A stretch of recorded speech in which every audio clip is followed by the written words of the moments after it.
Brace the rudders! Raise the sails! Raise the sails! Captain, an unidentified ship is approaching. Over. Roger. Wait, is that an enterprise sales solution? Reach sales professionals, not professional sailors. With LinkedIn ads, you can target the right people by industry, job title, and more. Start converting your B2B audience today. Spend $250 on your first campaign and get a free $250 credit for the next one. Get started today at linkedin.com/campaign. Terms and conditions apply. The Jack Welch Management Institute at Strayer University helps you go from, I know the way, to I've arrived with our top 10 ranked online MBA. Gain skills you can learn today and apply tomorrow. Get ready to go from make it happen to made it happen and keep striving. Visit strayer.edu/JackWelchMBA to learn more. Strayer University is certified to operate in Virginia by Chev and has many campuses, including at 2121 15th Street North in Arlington, Virginia. This is Optimal Finance Daily, How Basic Knife Skills Can Save You Money by Julien Saunders of richandregular.com. Somewhere along the way, we developed the remarkable ability to use our brains and thumbs to develop tools. Today, these tools have evolved and still serve the same core purpose. One in particular not only makes life easier, but can help in saving you a lot of money, and it's called a knife.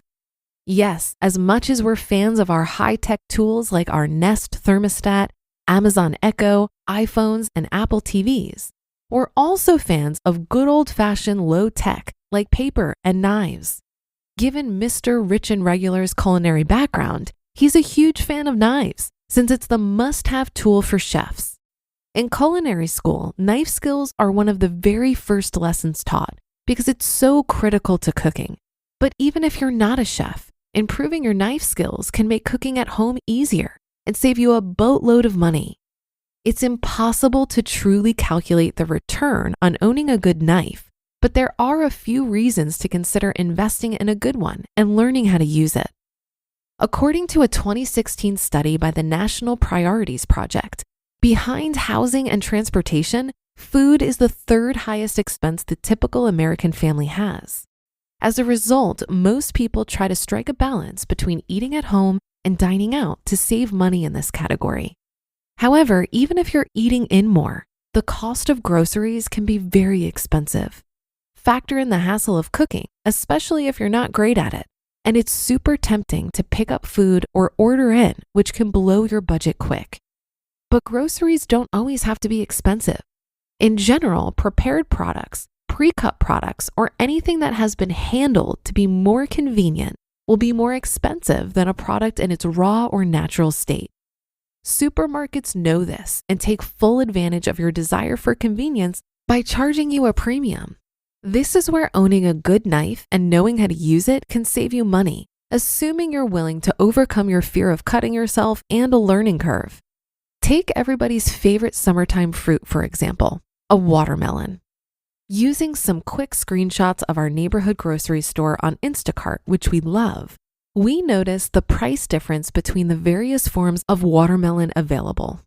However, it's not always clear how much more or less expensive one form of watermelon is versus another. Consider that a quarter watermelon is just 4/4 of a whole melon. You might assume then that a quartered melon is 1/4 of the cost, and you'd be dead wrong.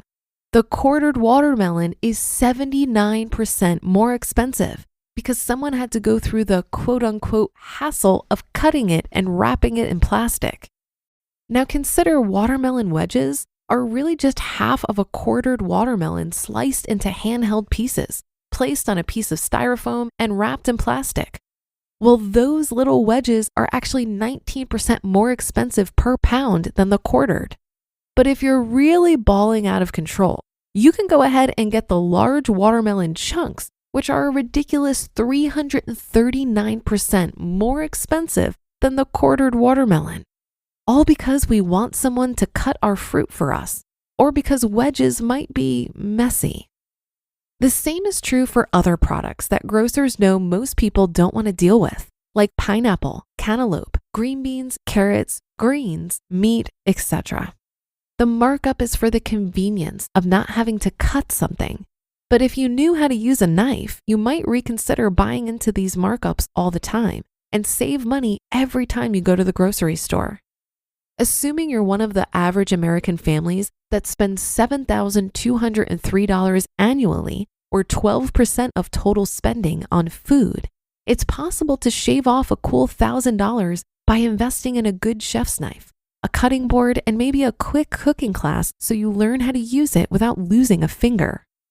In our house, not a day goes by where we don't use our knife to prepare food at home. Whether we're chopping fruit for baby Rich and Regular, smashing a clove of garlic, or slicing tomatoes from Grandma Rich and Regular's garden, a good knife is always within reach and saves us a lot of money. Eventually, as you get better, it will also save you time and you'll be able to slice through a prickly pineapple in seconds. Plus, when you know how to use a knife, you don't need all those other super fancy electric chopping tools like food processors and accessories that essentially do the same thing. Here are a few quick tips on purchasing a good knife, and there's a video on basic knife skills in this post. Tips from Mr. Rich and Regular. You don't need a full knife set. In general, a chef's knife, a serrated bread knife, a paring knife, and a blade steel is all you need. Skip the block set with the matching shears and steak knives. You'll never use them. Invest in a good size wood and/or plastic cutting board. You should have one for everyday products and another for raw products like meat and fish. Be sure to clean and sanitize them regularly. The key to a good knife is how comfortable it feels in your hand. If it's too big, you'll feel clumsy and likely cut yourself. Feel it out for weight, balance, and grip. Believe it or not, dull knives are more dangerous than sharp knives. If you've ever tried to cut through a sweet potato and had a dull knife bounce off it headed towards your palm, then you know what I mean. A sharp knife is more likely to go through the object you're cutting instead of you. You just listened to the post titled, How Basic Knife Skills Can Save You Money by Julien Saunders of richandregular.com. This episode is brought to you by Amazon Business. We could all use more time. Amazon Business offers smart business buying solutions so you can spend more time growing your business and less time doing the admin. I can see why they call it smart. Learn more at amazonbusiness.com. Imagine you're a business owner who has to rely on a dozen different software programs to run your company, none of which are connected, and each one is more expensive and more complicated than the last. It can be pretty stressful. Now imagine Odoo. Odoo has all the programs you'll ever need, and they're all connected on one simple, easy-to-use platform, giving you peace of mind that your business is always being taken care of from every angle. Odoo has user-friendly, open-source applications for everything. We're talking CRM, accounting, inventory, manufacturing, marketing, HR, and everything in between. Basically, if your business needs it, Odoo's got it. Odoo sounds pretty amazing, right? So stop wasting your time and money on those expensive, disconnected platforms and let Odoo harmonize your business with simple, efficient software that can handle everything for a fraction of the price. It doesn't get much better than that. So what are you waiting for? Discover how Odoo can take your business to the next level by visiting odoo.com. That's ODOO.com. Odoo, modern management made simple. As someone who really enjoys cooking now, I appreciated this post, but it wasn't always this way for me. Before I got serious about cleaning up my finances, I didn't cook that much. I was single, living in New York City, and strapped for time, so I didn't have much interest in cooking. But I'm telling you, changing my mindset about this has benefited me in many ways. I'm not sure that investing in a good knife and learning knife skills alone would have pushed me to get into cooking. I had to recognize the many benefits of cooking for myself and learn to enjoy it.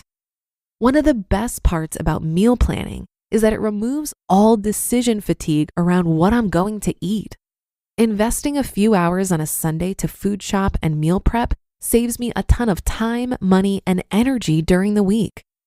The more I tried new recipes and experimented, the more I learned what foods really made me feel good. I know I make healthier food choices when I meal plan. I also came to see it as a creative endeavor. As I got more comfortable with cooking, I started to experiment more and develop my own recipes. One of my favorite things is whipping up a great meal even when it looks like I barely have anything in the fridge. And now that I have a family, feeding them home-cooked meals has become one of my greatest joys. Even if you don't think you enjoy cooking now, I'd encourage you to start simple and ease into it. You might discover your new favorite hobby that happens to save you a ton of money. That should do it for another edition of Optimal Finance Daily. Have a great rest of your day, and I'll see you on the Wednesday show tomorrow, where your optimal life awaits.